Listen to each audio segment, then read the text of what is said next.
Welcome to lecture on Module 4, Conceptualizing and Operationalizing Research for BAAS 3020, Fundamentals of Inquiry and Discovery at the University of North Texas.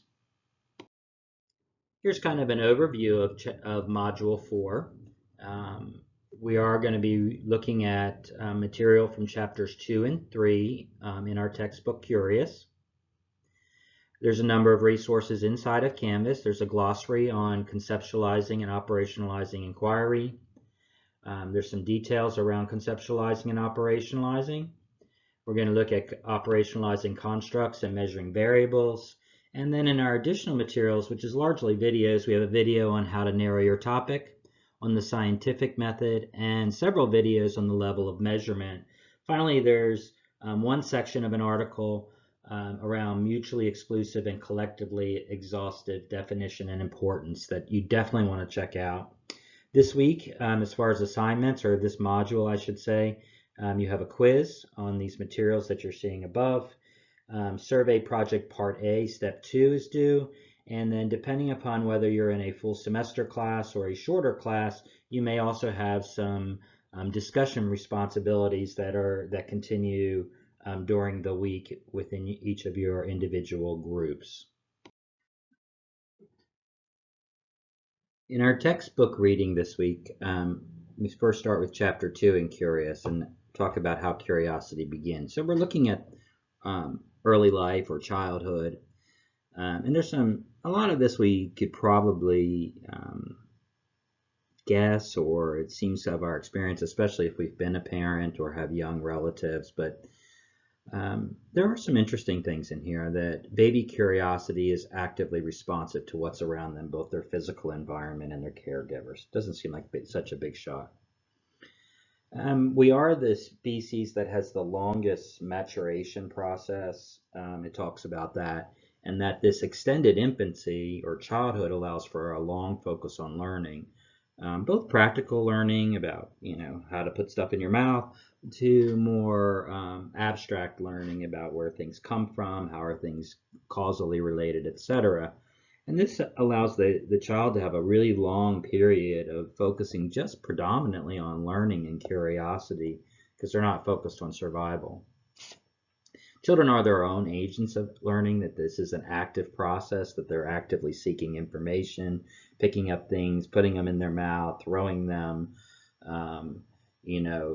seeing another kid build a tower of blocks and knocking it over is suggested that this is not just to see that fall over, but it's also to see the social interaction or the emotional interaction with the other child or other people. This, of course, happens sometimes when they realize that not everyone is thinking the same thing. And this is that form of empathic curiosity. This is when it begins and an interest in others takes place. That curiosity is a joint venture then.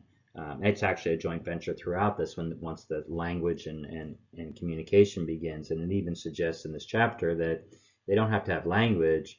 They start to mimic puzzled expressions, raising the eyebrows, etc. He talks about a study or a hypothesis that there are two factors that point to the level of curiosity a child will eventually grow into, high or low.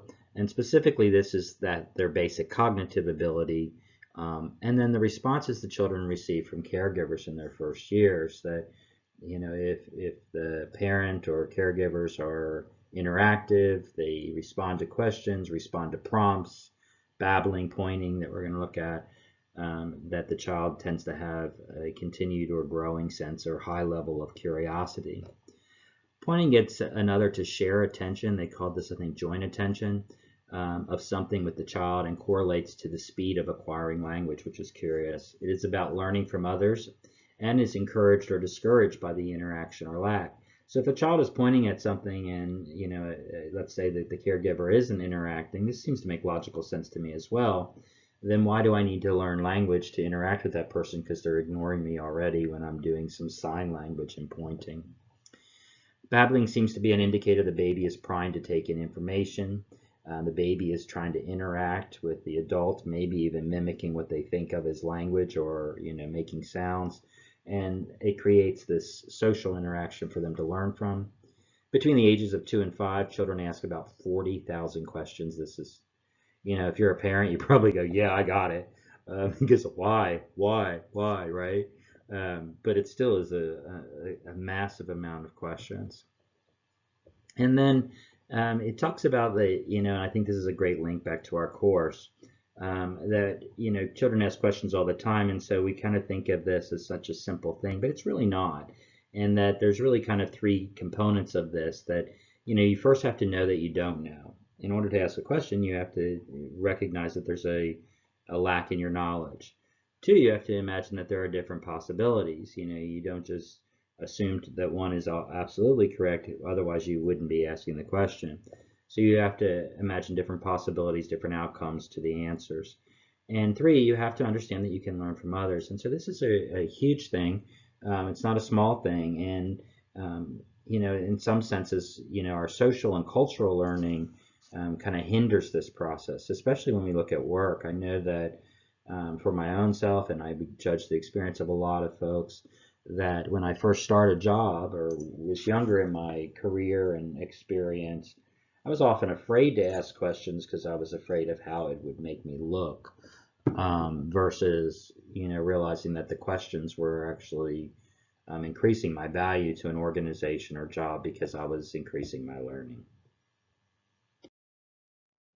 Chapter 3 in Curious is a really interesting chapter that looks at our understanding of what curiosity is and how we've tried to define it as our understanding grows in different areas, and then looking at modern life and how technology plays into it.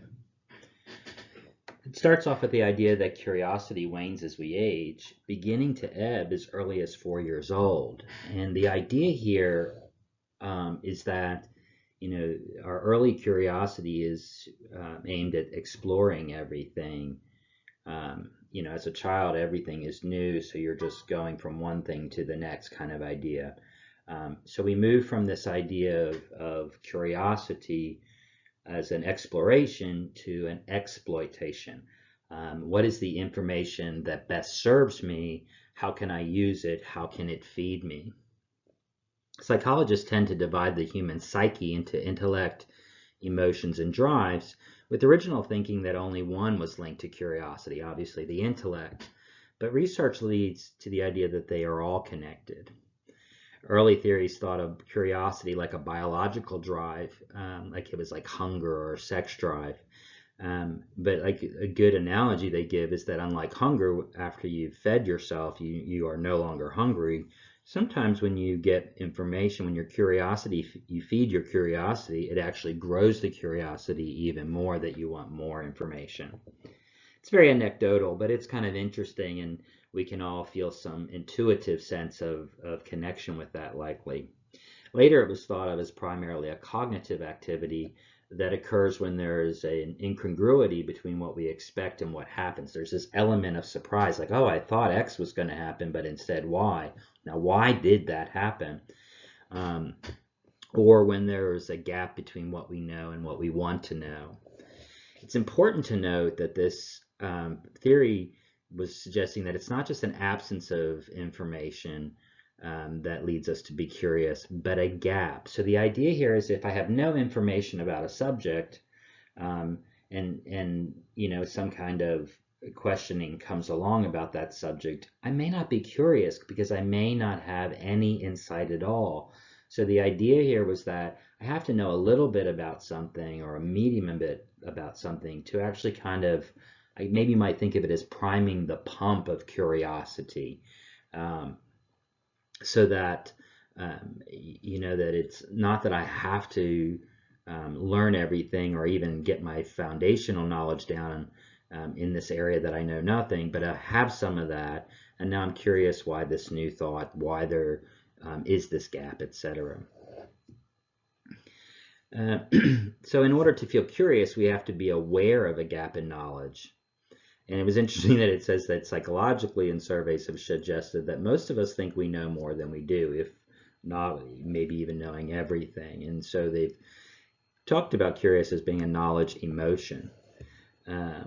Another interesting thing from this chapter was the idea of the paradox, that the more we love home, the more likely we are to strike away from home. Now, again, this was another metaphor for the idea that that our environment, the safer we feel, the more likely we are willing to stray away and have a little bit of courage to explore new things. That children that are, well adjusted and are very happy tend to be more curious than children that have a sense of insecurity about their home and their situation. He also used, I think it was Leonardo da Vinci's idea of standing at a cave, where you have this kind of paradox feelings like, ooh, it's kind of scary in there, I don't know what's in there, and like, ooh, it's kind of exciting because I don't know what's in there. And they use this kind of gap thing here between the excitement and the scary to talk about how they were good bait, and that really good storytellers, really good movie makers, and there's a plethora of good examples in here that really kind of bring this to life. I love this chapter, and I think this is an interesting book. That good stories in art come from posing questions and which open situations that kind of pull us in. They pull us in. And this kind of then leads to this discussion about puzzles and mysteries, which the chapter is named about. And here he takes a talk by, interestingly enough, a Homeland Security consultant or someone who's been in there and who's talking about how puzzles have definite answers. When you get a crossword puzzle, there's an answer. It may be hard, but there for sure there's an answer. Where mysteries are less neat, and there may not be such a nice and neat bundled answer. And the analogy, the literal story is that the security guy was talking about how in the past, U.S. security was framed at looking at puzzles. How many bombs does someone have? How many troops do they have? And now it's much more nuanced into this mystery, like how do you fight global terrorism, etc. And very interesting. And it continues to allude that or suggest that in our current culture we prize puzzles over mysteries because they know they can be solved. And even to the degree that our culture is keener on puzzles because it's a neater package. Politicians, teachers, educators, businesses, they like to solve puzzles because they can have an answer. As a math teacher as well, it's much easier to teach math because 2 + 2 is always 4 than to teach philosophy, which I also do, because it's more nuanced. It's more, speculative. There is no one answer to every question. But mysteries, beside being more challenging, and they also tend to have better answers. That the answers that come up from exploring a mystery or looking at something from a deeper level is not only more sustaining, it's likely to be more satisfying. So more sustaining means that it'll take care of itself. And the analogy that they use here, I think, is a great one when they were talking about Islamic terrorism. It was much easier to focus on the puzzle of where is Osama bin Laden, because we knew he had to be somewhere, and if we found him, done. Versus how do we fight global Islamic terrorism, which is this broad question with many, branches of a tree, etc., to follow. But while finding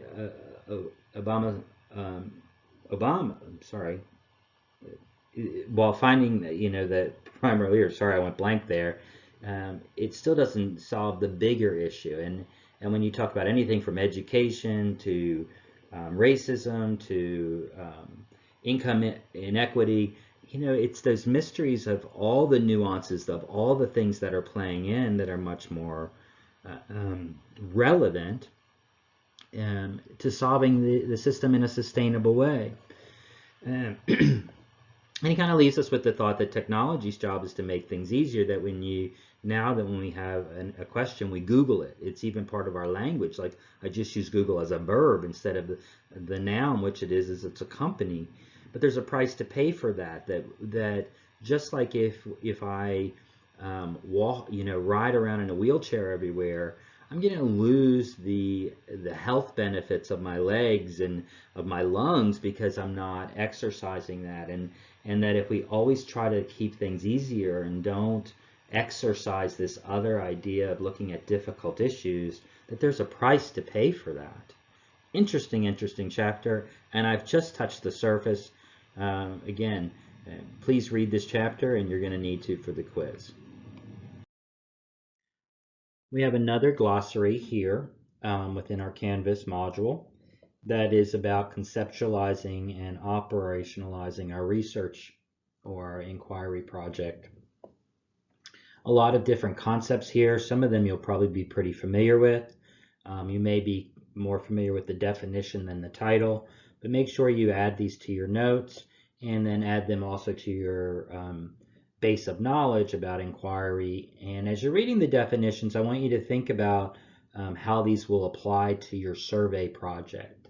If you read the one on the screen about operationalization, the second sentence says there are three major considerations in the operationalization process: the choice of method inquiry, the range of variation to be studied, and the levels of variable measurement. And so this is pretty important as you're going through your survey project, as well as the other concepts that are in here. Again, we have some great examples to explain the definition, which may not be clear on the front end. Again, add these to your notes, and you are responsible for these on the quiz. So this next piece of learning material in Canvas to conceptualize and operationalize inquiry is a really important piece and gets to the heart of what a lot of us struggle with when we're trying to begin or when we're novices at research or surveying, etc. Okay, so take your time with this document. It's not very long. It's got great examples. Dean Margaret Shattuck is the one that put this together, and it's a really good flow through here to kind of give you some warning and also to give you some examples that hopefully help you with your specific survey project in elevating it to the level of research. So when we're talking about conceptualizing and operationalizing an inquiry, what we have to do is figure out observation and measurement. So it's really important that we have the right question or questions. And this is both from a standpoint of content, what do we want to know, making sure we have the right question that answers what do we want to know, and that the answers to that question are measurable. And so our research or our inquiry is not going to work if we're unclear about what we are measuring or what we are observing. This is especially true when we're talking about measuring social concepts. Now, happiness, for example, is a social concept, and the reading here goes into it much more depth. Most of the variables regarding people's thoughts and feelings are subjective. That means that they're not always real simple to tell if someone's happy or not. Maybe in a moment it is, etc., but in general. So these are challenging ideas to try to figure out how to do research on them. So this is where conceptualization comes into effect. We're trying to take a subjective concept and define it more clearly. The way that we'll do that is we'll use constructs. The construct is the major idea we are working on. And concepts are constructs that have agreed upon meaning based upon some common observation and experiences. Okay? So once we have that construct, for example, happiness that I mentioned before would be kind of our construct that we're working upon. Most of us can agree that happiness is a construct that we agree that we have shared experiences where we identify that happiness is real. So that once we've got that construct, then we look for the dimensions and indicators. Dimensions are particular behaviors we associate with the construct, and each dimension has indicators for that.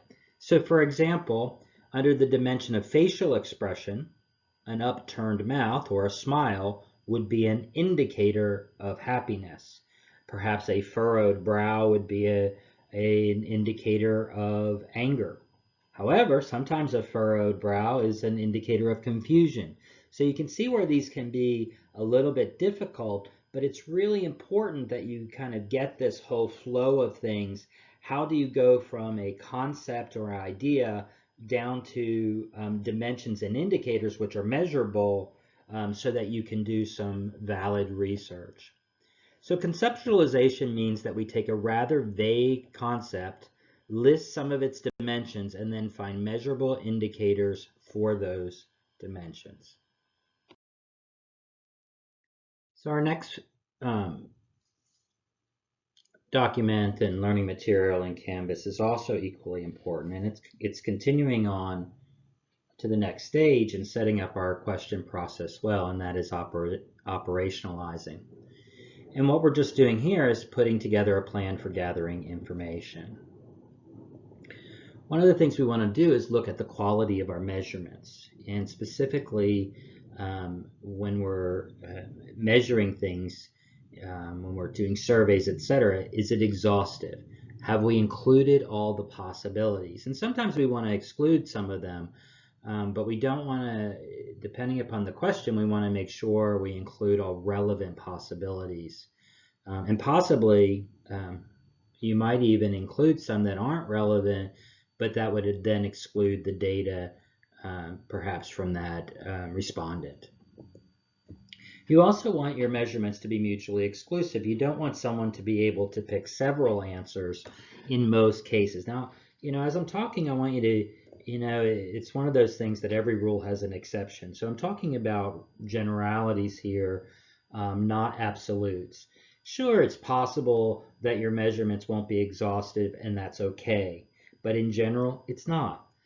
Sure, it's possible that your measurements won't be mutually exclusive, and that might be okay, but in general, it's not. So hopefully you get the feeling there.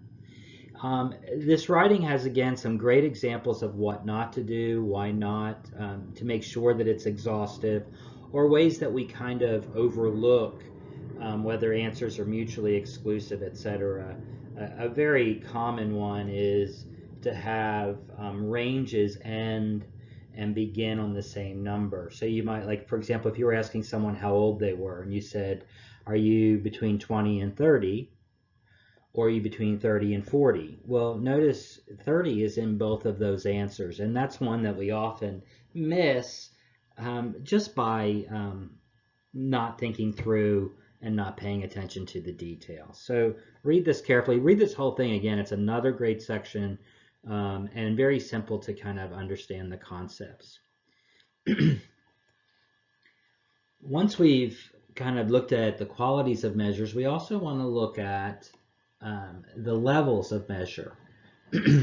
There are some other qualities of measurement that can also help us in setting up good measurement procedures or operationalizing our work. To operationalize a concept, we need to categorize those variables that we will measure based on what kind of information we can gather about them, and we call that giving the level of the variable. So for nominal measures, these are responses that can be labeled or named into categories. For example, if I ask for race, race is a nominal variable because we can create buckets for that: Caucasian, Black, Latino, or etc. Okay. Ordinal measures are responses that can be ranked. When we're talking about race, there's really no way to rank race. But there are other things that we might measure that could be ranked. For example, if I asked, what is your income level? Well, then we could rank them high to low or etc. Okay? So ordinal measures are things that can be ranked.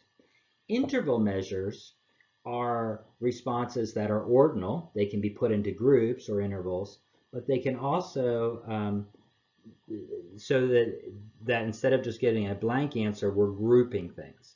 And so this is something that can be ranked, but it's really about a bucket. So for example, if we went back to income, we might say, do you make between 0 and 10,000, 10,000 and 20,000, etc. Or we might even just group it into high and low. Do you make above this amount or below this amount, kind of thing. So interval measures are responses that are put into groups or intervals. You might think of it as a category or bucket, if you will. And then ratio measures are measures that are interval in nature, ordinal in nature. They can be ranked. We can do intervals, but they also have a true 0 point.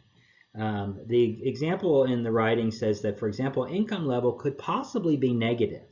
Maybe you have 0 income, but you owe money, so you're actually in a negative place. Whereas age, for example, you can't be a negative age. So ratio measures have rank, intervals, and a 0 point. Okay, so when we're talking about operationalizing measure, what we're talking about is determining what kind of variable you're going to use. And if you're not really sure, when in doubt, always attempt to use an interval or ratio variable so that you can get those kind of measures. In the additional materials section of Canvas, we have a few videos and some additional resources for you. The first one is a very short video on how to narrow your topic. I think it's like 3 minutes, so definitely take a look at that. Sometimes this is the most difficult thing to do. You have an idea of a question, but maybe it's too broad. Like you want to, learn about alcohol use. Well, there's a lot of different parameters there. You could look at alcohol use as abuse, or you could look at it as use, etc. So it's a good starter or kind of a way to peek yourself about how do you narrow it down. Then we also have a link to a whole bunch of resources at University of North Texas about getting started with research and different parameters of research.